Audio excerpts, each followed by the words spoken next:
Today is 908th day that I'm here to listen to learn. I'm learning. I hope this will support your dreams, your goals, allow you to become the person that you want to become. Today I'll speak about thought management, thinking management. Because a lot of times people understand that there's thoughts lead to actions and actions lead to results.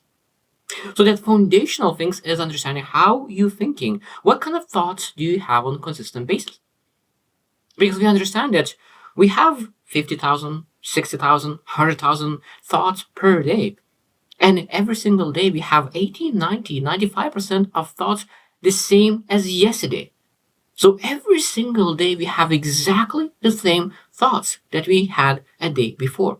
That's a scary realization when you understand that some people think maybe 99, some people are 70%. But what it's really what impacts those thoughts? Because if we are not intentional, could lead to 99% of thoughts could be exactly the same as yesterday. But if we're very, very intentional, we can reduce and really include those intentional thoughts that could really transform our lives and start looking into different way into things. Because we're able to transform our thoughts, we're able to transform our actions, we're able to transform our results. So what do you do to make sure that you are able to focus on really improving your thoughts so that every single day not could be like 99% of thoughts exactly the same, but maybe 70%. So it means we're able to really be very, very proactive in adding those thoughts, adding those ideas, adding those positive ideas to our mind. Because negative thoughts will come all the time. You don't need to do anything about it, they will show up. But positive thoughts need to be manually implemented and inserted in our thoughts. So today we'll share 10 things that potentially we're able to do to really make sure that our thoughts are the most positive as possible. Number one is mindfulness.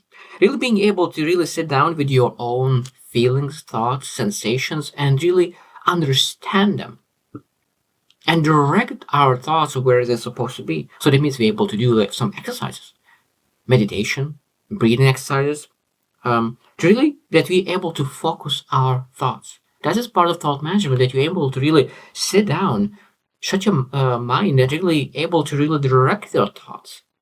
And they're racing and racing and racing, and then you're able to maybe 10, 15 seconds to control your thoughts, maybe then 20 seconds, maybe 30 seconds, maybe a minute, to be able to really sit down. Because I remember, I will never forget when I really started meditation and I said, okay, I will do today 25 minutes, or maybe it was 35 minutes meditation. And I listened that a lot of times after 5-10 minutes, your body will say, I don't want to sit here. It doesn't work. I want to give up. That's exactly how I felt. After 15 minutes, I was feeling very angry. I was angry. What the hell I am doing here? It doesn't help. My thoughts is everywhere. And I was really angry because my body wanted to move. I said, no, I in control of my thoughts. I'm on control here.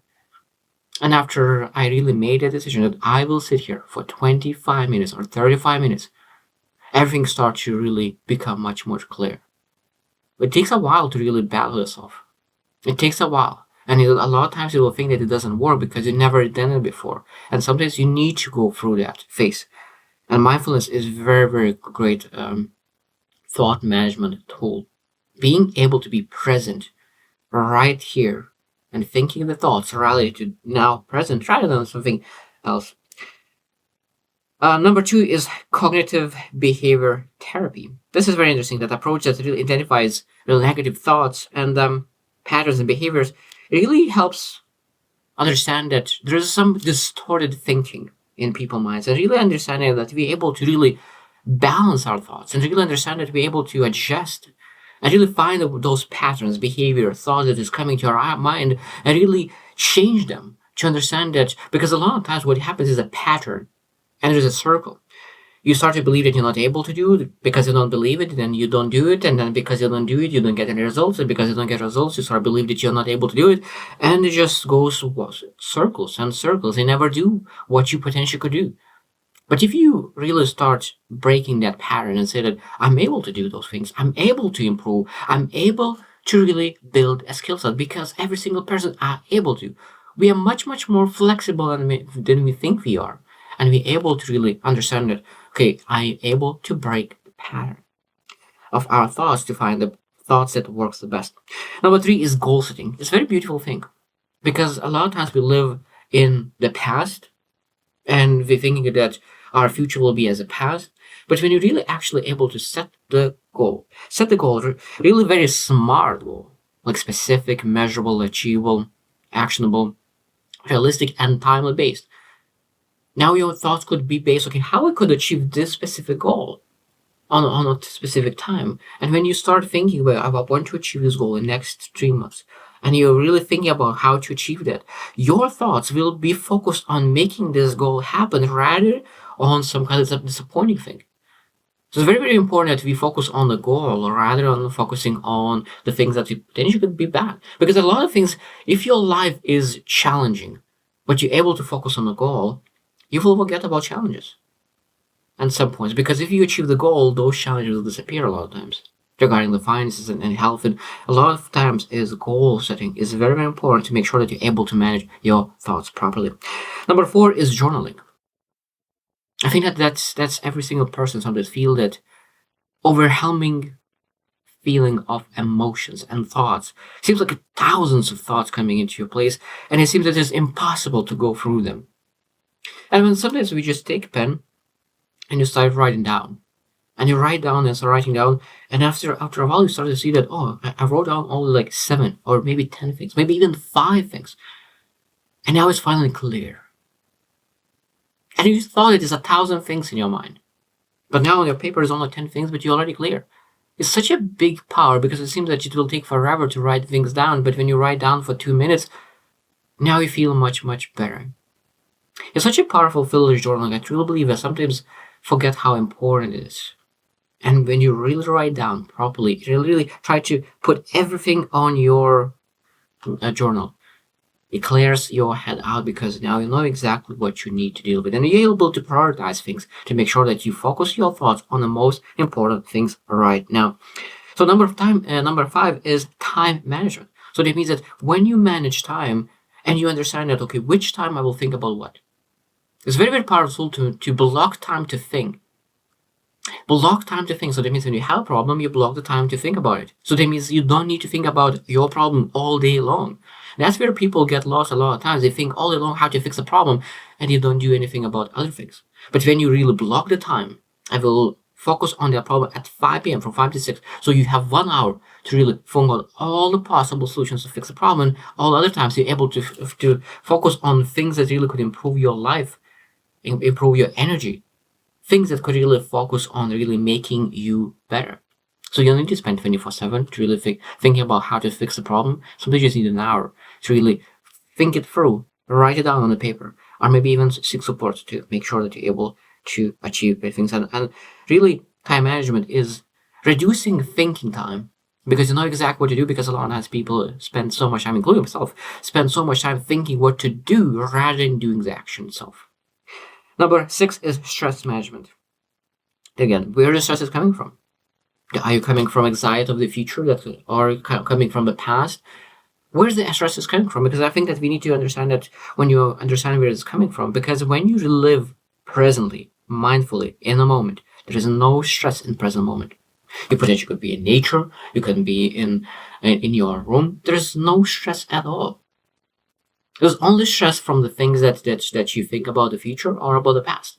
So when you are able to handle your stress by really addressing where it's coming from, it really allows to really think more positive thoughts. Because when you are in stress elevates bad thoughts and reduces our positive thoughts. So being able to be grateful, because I love that really stress management, one of the best stress management tool is being grateful, appreciative. Because gratitude, you're not able to be stressed and grateful at the same time. So I better choose to be grateful. So when I'm stressed, because I'm a human, I become stressed. Sometimes it's for an hour, sometimes for 2. But when I really catch myself and I'm able to really become grateful and really repeat myself 1,000 times what I'm grateful about, it always helps to reduce stress. Number 7 is positive thinking. Positive thinking. So I really love the positive thinking. Some people don't like it, but one most important part about positive thinking is understanding that positive thinking that is based on actions. Positive thinking is based on actions. That is very, very important, because if you say that, oh, like one day things will get better, based on what? Why is supposed to get better? If you don't do anything and you're just hoping that things will get better, that is negative, toxic positivity. But if you take actions, improving constantly and getting better, of course you have to positive mindset, because you're doing things, you're making things better. That is essential to have positive thinking, because it creates great attitude to make sure that you're able to pursue great things. You're able to have the positive thinking to move and keep moving forward. So positive thinking is very, very important. But at the same time, we need to base that positive thinking based on actions. Number 8 is visualization. This is again very great thought management tool. So when you think about really the things maybe could be stressful, and you're able to really think about how that will look like, and you're visualizing yourself achieving great things in the path that you're taking. Because I really love this saying that our mind is not capable of understanding what is true and what is visualized. So the more you visualize, that means you build a skill set of making things happen. When you visualize, you're making and building skill set. It's already scientifically proved that when you visualize, you improve your skill. Maybe not as much as you're doing it, but it's still those small improvements when you're able to visualize. That's a beginning start, very great beginning start, to make sure that you are able to change your thoughts from negative potentially to positive, because you're able to visualize how you're succeeding. This is very, very essential. Number 9 is limiting distractions. That means that it could be that a lot of times where you work and you put yourself in the wrong environment, it could be a lot of noise. And I don't know if you have a chance to really to remove the clutter, interruptions, and everything, that you're able to really think positively. Because if you are constantly interrupted and full of distractions, it's very hard to really go deep in your thoughts.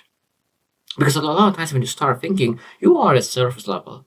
Then you go a little bit deeper and deeper and deeper. And when that gets disrupted, sometimes you're not able to go anything below the surface level. So it's very, very important that when you're really thinking, and you have a thought management, you sometimes need to have that really very quiet space for yourself, enough time to really get into deepest levels of yourself, your internal values, your internal morals, your internal ethics. Because sometimes we do not have clarity in our thoughts, in our ideas, in our vision, because we never gave enough time to really dig enough internally to understand where we want to go, who we want to become, and what kind of vision we are seeking. What is our calling? So we really need to think about that. Okay, how we able to find the time to be with ourselves and really have that thought management based on no distractions, no phone, no nothing, just you and your thoughts to put together to really find the truth that you're looking for.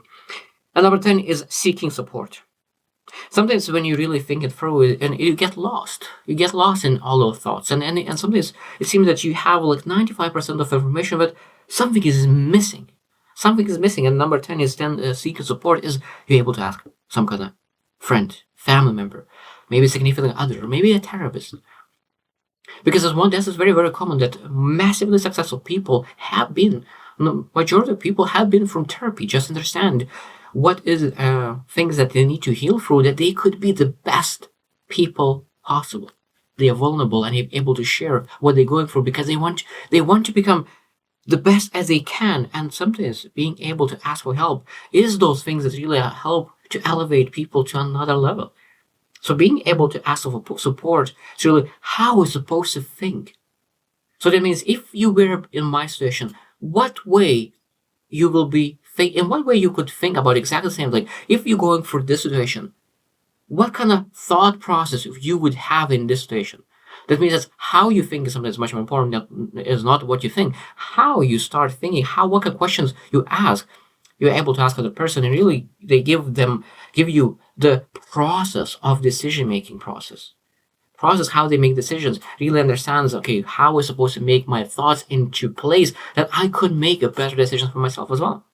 So it's very, very important to understand that this topic is probably one of the most essential topics. And I probably will learn all my life about this topic, about thought management. But it's always good to remember how important it is, because we forget that we think every single day, every single moment we are thinking. And because we think in every single moment, I think that is very, very important to make sure that we manage our thoughts in the best possible way, because based on that, we will achieve great things, or maybe average things, or maybe terrible things. So I hope you choose to win, and see you tomorrow.